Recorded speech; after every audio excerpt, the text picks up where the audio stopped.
গুরুত্বপূর্ণ কয়েকটি পয়েন্টে আমি আপনাদের মাধ্যমে গোটা জাতির জন্য প্রয়োজন। এক নম্বর বিষয় হচ্ছে, আমার বন্ধুগণ, খুব সতর্কতার সাথে খেয়াল রাখতে হবে, একটি জুলম অপর আরেকটি জুলমকে বৈধতা দেয় না। এর অর্থ কি? এর অর্থ হচ্ছে, জালিম জুলুম করেছে, এই জন্য আপনি জুলুম করবেন। জালিম আপনার উপর জুলুম করেছে, অত্যাচার করেছে, এখন কি আপনি জালিমের উপর জুলুম করতে পারবেন? এটা আমাদের খেয়াল রাখতে হবে, এই জাতির সবাইকে খেয়াল রাখতে হবে। তাহলে আপনি আর মাজলুম থাকলেন না, আপনিও জালেম হয়ে গেলেন। আপনার অবস্থা পরিবর্তন হয়ে গেল, আপনি মাজলুম নন, আপনি জালিম। এজন্য খেয়াল রাখবেন, আমার উপর জুলুম করেছে, আমার জন্য বৈধ নয় যে আমি জুলুম করব। একদল মনে করছেন যে আমাদের উপর জুলুম হয়েছে, হয়েছে, জুলুম করে সন্দেহ নেই, হয়েছে, সেটা এখানে আমাদের আলোচ্য বিষয় নয়। কিন্তু আপনার জন্য কারো উপর জুলুম করার কোনো বৈধতা নেই। যদি জুলুম করে থাকেন তাহলে আপনি অপেক্ষা করতে হবে, আপনি আরেকটা শিডিউলের জন্য কি করতে হবে? অপেক্ষা করতে হবে। আমার কথা কি বুঝতে পেরেছেন? খবরদার, এই বিষয়গুলো সতর্কতার সাথে গোটা জাতির সবাইকে বিবেচনা করতে হবে। দুই নম্বর যে বিষয়টি, সেটা হচ্ছে এই মাজলুমকে জানতে হবে তার সাথে মহাশক্তি রয়েছে।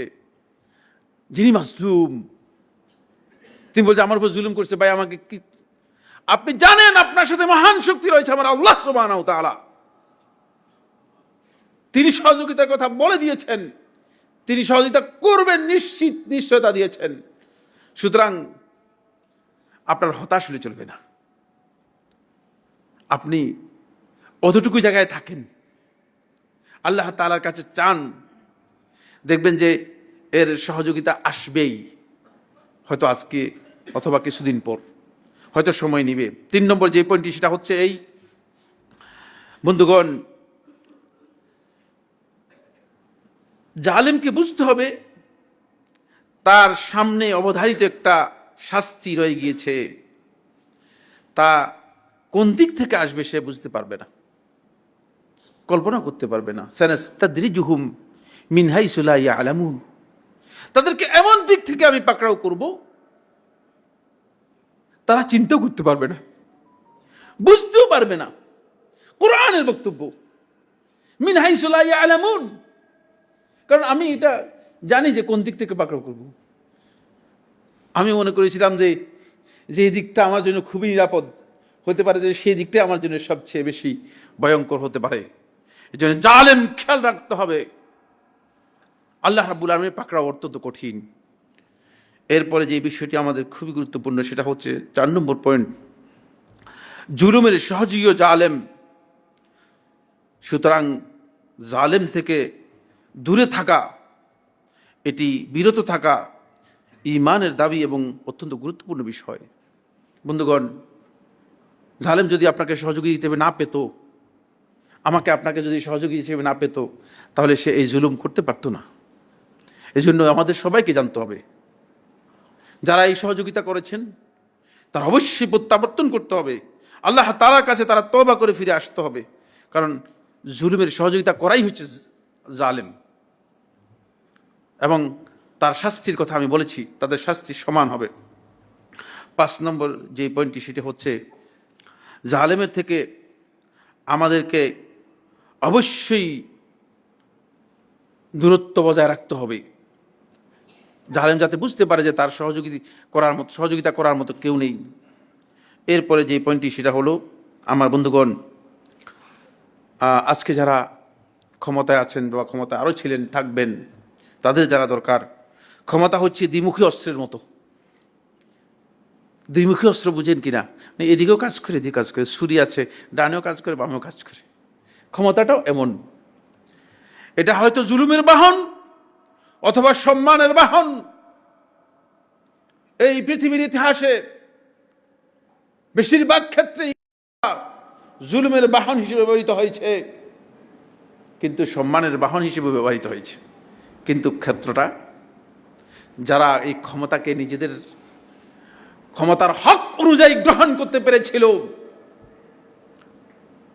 ভয়ঙ্কর জুলম যখন চূড়ান্ত পর্যায়ে পৌঁছে গিয়েছিল, সুলাইমান ইবনে আব্দুল মালিকের সময়, আপনারা জানেন 99 হিজরি সনের ঘটনা, তার কাছ থেকে ক্ষমতা নিয়েছেন ওমর ইবনে আব্দুল আজিজ রহমতুল্লাহ আলাইহি। ওমর ইবনে আব্দুল আজিজ রহমতুল্লাহ আলাইহি ক্ষমতা নেওয়ার পরে মাত্র 99, তারপরে কত 101 ওমর ইবনে আব্দুল আজিজ রহমতুল্লাহ মারা গিয়েছেন। এই অল্প সময়ের মধ্যে গোটা পৃথিবীকে এমন একটি উদাহরণ দিয়েছেন, যে উদাহরণ গোটা পৃথিবীতে হয়তো কিয়ামত পর্যন্ত পুনরাবৃত্তি হবে কিনা আমার আল্লাহ তাআলা ছাড়া আর কেউ জানেন না। বুঝতে পেরেছেন? এই জন্য আমাদেরকে সতর্কতার খেয়াল রাখতে হবে। আপনি কোন বাহন হচ্ছেন? যারা আজকে ক্ষমতা নিয়েছেন তাদেরকে খেয়াল রাখতে হবে। যদি আপনি ক্ষমতায় উঠে এই বাহনে যদি উল্টাপাল্টা করেন, তাহলে জুলুমের বাহন হয়ে গেলেন, শেষও আপনি জালেম হিসেবে চিহ্নিত হয়ে যেতে পারেন।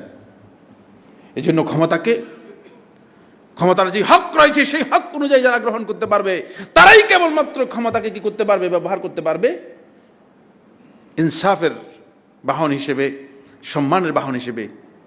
ফলে তাদের মর্যাদাও পৃথিবীবাসীর কাছে অনেক অনেক অনেক অনেক। আর যারা জুলম করেছে পৃথিবীর ইতিহাসে, তাদের কথা জালেম হিসেবে উচ্চারণ করা হয়। কেউ তাদের কত ভালো কাজ ছিল, ভালো কাজ কতই ছিল, অনেক ছিল, কিন্তু একটা ভালো কাজ পৃথিবীর মানুষ তাদের উল্লেখ না করে তাদেরকে জালেম হিসেবে উল্লেখ করছে। এর কারণ হচ্ছে তারা ক্ষমতাকে নিজেদের অপব্যবহার করার কারণে। এরপরে যে পয়েন্টটি সেটি হচ্ছে এই, বন্ধুগণ, জালেমদের থেকে আমাদেরকে সকলকে শিক্ষা নিতে হবে। বিশেষ করে যারা আজকে ক্ষমতা নিচ্ছেন তাদেরও শিক্ষা নিতে হবে। কারণ এই পরিণতি এমনিতেই হয়নি। এখানে আমার আল্লাহ রাব্বুল আলামিনের ক্ষমতা রয়েছে। কুলিল্লাহুম্মা মালিকাল মুলক তুতিল মুলকা মান তাশা ওয়া তানজিউল মুলকা মিম্মান তাশা। তিনি যাকে ইচ্ছা করেন মর্যাদা দেন, সম্মান দেন, রাজত্ব দেন। তিনি যাকে ইচ্ছা করেন তার কাছ থেকে সম্মান, মর্যাদা, রাজত্ব ছিনিয়ে নেন। সুতরাং আপনি খেয়াল রাখতে হবে, এই বিষয়টি আপনাকে অবশ্যই জানতে হবে। এরপরে 8 নম্বর যে পয়েন্টটি বলবো সেটা হচ্ছে এই, বন্ধুগণ, জুলুমের যদি বিচার না হয় তাহলে সেই সমাজে জাস্টিস প্রতিষ্ঠা হয় না, জুলুম সেখান থেকে বিতাড়িত হয় না। অবশ্যই খেয়াল রাখতে হবে। এই জন্য যারা দায়িত্ব নিচ্ছেন অথবা নেবেন, যারা কাজ করছেন, সকল ক্ষেত্রেই প্রত্যেকের জন্য করণীয় হচ্ছে জুলুমের বিচার হতে হবে। যে অন্যায় হয়েছে সে অন্যায়ের বিচার হতে হবে। কারণ অন্যায়কারী জালেমকে আপনি পাস করে দিবেন, জালেমের সহযোগী হয়ে গেলেন। এজন্য জুলুমের বিচার হওয়ার জন্য অবশ্যই আমাদেরকে সেই বিষয়ে এগোতে হবে এবং চেষ্টা করতে হবে।